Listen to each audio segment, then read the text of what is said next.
Okay, so I am in the bathroom.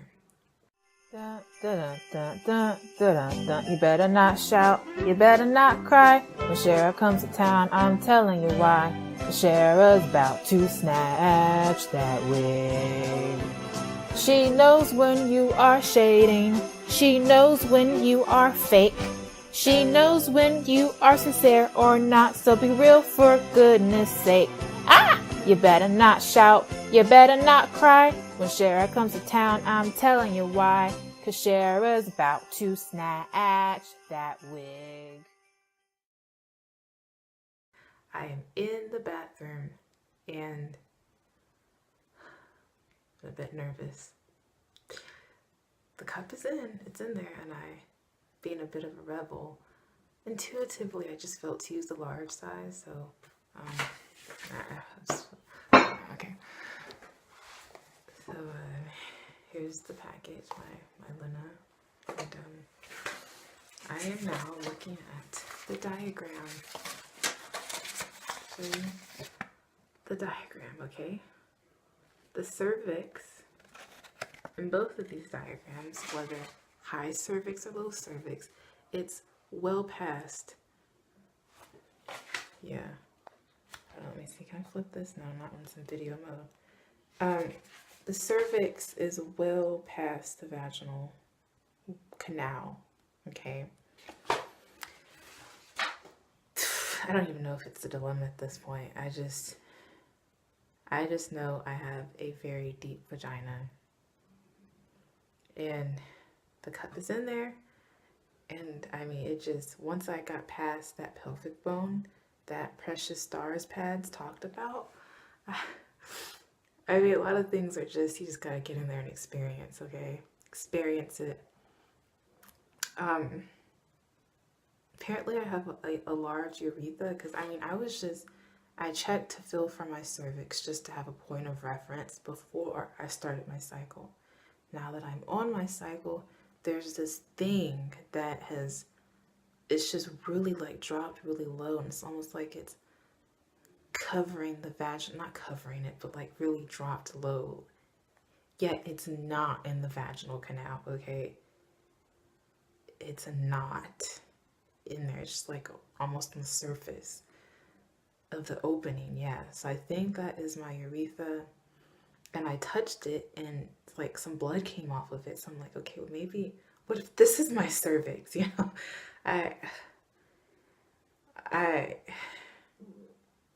tried to, I got past this thing and I was able to get into the canal. I'm like, oh, you know, and it's just, it is a suction, like just a suction thing in there, just tight, just suctioned, tight muscle, mass. I mean, in that cup, once it got past that big thing that I was like, I just talked about, it just went up in there. Yeah. Regularly, my cervix is just outer space. It is, I couldn't even feel it in my hand. I got all the way up to like the base of my finger, and I just felt open space. Didn't feel a little hard marble ball or tip of my nose feeling, no. Didn't feel any of that. And it couldn't have been the thing that was at the entrance, because that's not how a vaginal canal. And according to this diagram, the cervix, this thing, the cup, it's in there. Like it's in there, whether low or high. And mine's is very high. So it'd be something like this. The cut, I mean, thank God the stem is on there, because I don't think I would have been able to pull it out. And I tried to reach in there to feel if I could, you know, see, okay, is it open? Because I was like, at first, okay, my legs were shaking. I was in the sumo mode. Apparently I was really nervous because my legs were shaking. And I was like, oh my God, you know, okay, just, so I had some trouble, like, because I was afraid of it popping open before I got it all the way in there far enough, you know. And so I had several tries, because that thing that's on the outside that I'm like, what the heck is this? This wasn't here before. What I felt for my cervix, you know, it's in there.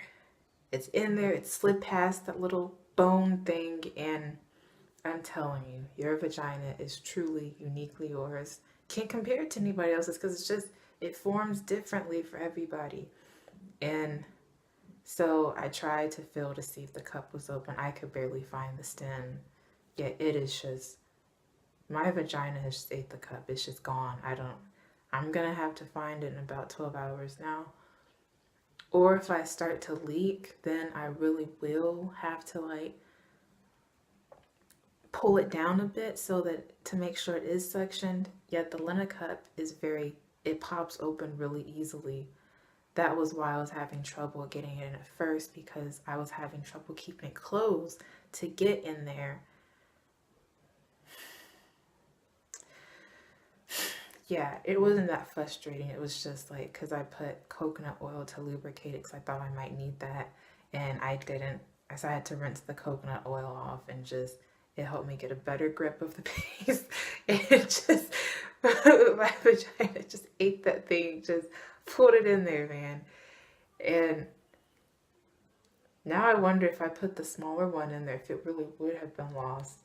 I don't know. I just have a very deep, it's a force of its own, and it's doing its own thing, and I just hope I can get the cup out. I can find it. I will. It's just going to take a bit of effort, apparently. But yeah, I hope that I don't leak, so I just push it in there and let it do its thing. I'm really excited about this though, because no more pads. Oh my god. I would be a tampon girl if I didn't get TSS so easily. So this is part 1. I will do an update when I check back in. If I don't leak, let you know that. But yeah, I feel like I'm questioning if, surely they said it can't get lost in there. So it's just, everything is so tight. It's just, so when I was trying to feel, I just really had to get past that thing. It's just like, wow, my urethra really drops, I guess. I don't know what that is. Learn your anatomy, man. Just learn your own anatomy. It's mind-blowing. It's mind-blowing. Okay, so here's to finding it. And no, I don't think I am leaking. No? Okay, it's in there. It's in there. And it's doing what it does. I'm so glad I listened to my intuition and got the Lena cup. Okay, because this is definitely for beginners, and the resiliency of this cup is exactly what I need. I have really strong pelvic floor muscles. Oh, holy shit, man. All right. Sarah's coming to town.